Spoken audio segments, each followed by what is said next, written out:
He fled war-torn South Sudan and spent 22 years in a refugee camp. Now, Lual Mayen is dedicating his life to developing video games that promote peace. I'm so happy to welcome the founder of Junub Games. I hope I pronounced it right. I asked you so many times during the commercial break, but good morning to you. Good morning. Thank you. Thank you for having me. I'm really excited to be part of this conversation. It's something amazing. Yeah. Please tell us about your background and how you came up with this company. Yeah, for sure. Like as you just mentioned, my family had to flee South Sudan because of the war, and it took them almost 250 miles, for them to walk from a war-torn country. And it was really a very hard decision for them, especially for my family.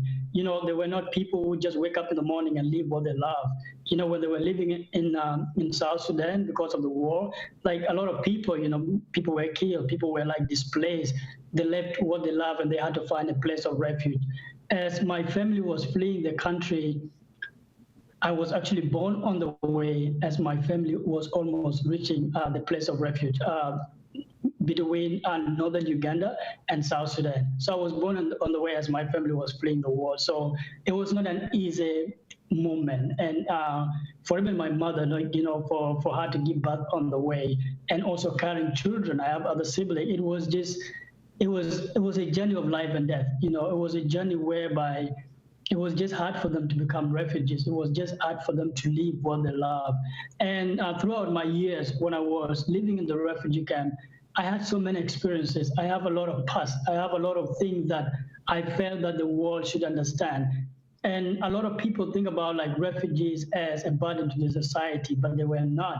These are people that had to flee because of war.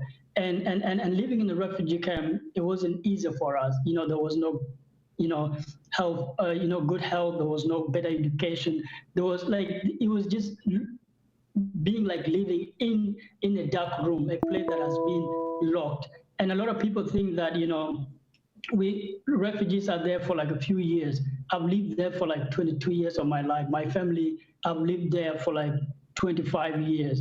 And that experience, it was something that made me understand that, if we don't have peace, we don't live in a peaceful environment, and then every day we see, the world going through so much.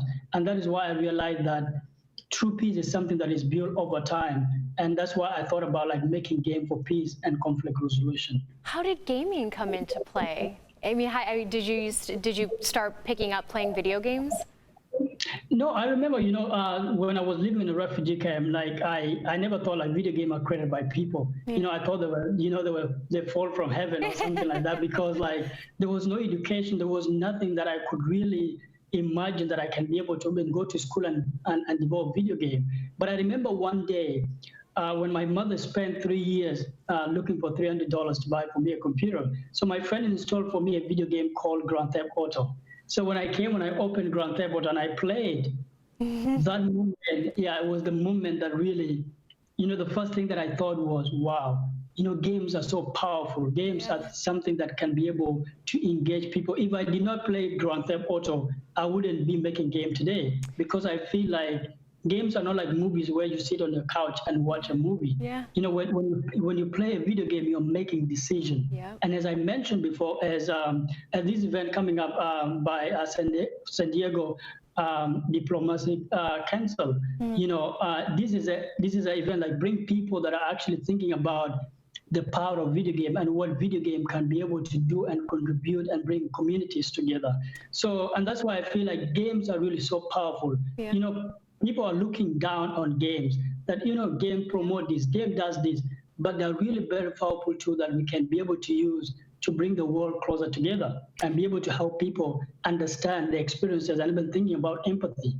And that's why, like, when I first played the first game, I had to train myself how to code. I had to train myself everything when I was living in the refugee camp. Wow. I used to work 3 hours per day because I understood that there is a mission that I want to do. I want to create game that are going to help people to understand really what the world is going through.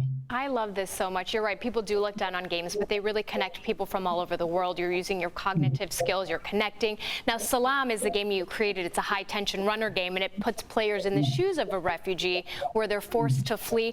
You know, we're going to have to wrap soon, unfortunately. I can talk to you forever. Can you tell people where they can go to get more information on you, your game, and then obviously the panel, how video games are promoting peace and diplomacy? Yes, for sure. You can go on my website, junubgame.com, and the conference is coming up tomorrow. It's really an amazing conference, and I would love people to check it out tomorrow. Like it's going to be amazing, and we can have different conversations that are going to be going on. So I'm really excited for that.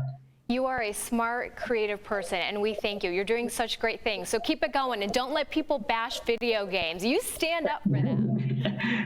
Thank you so much. Thank you, Lual.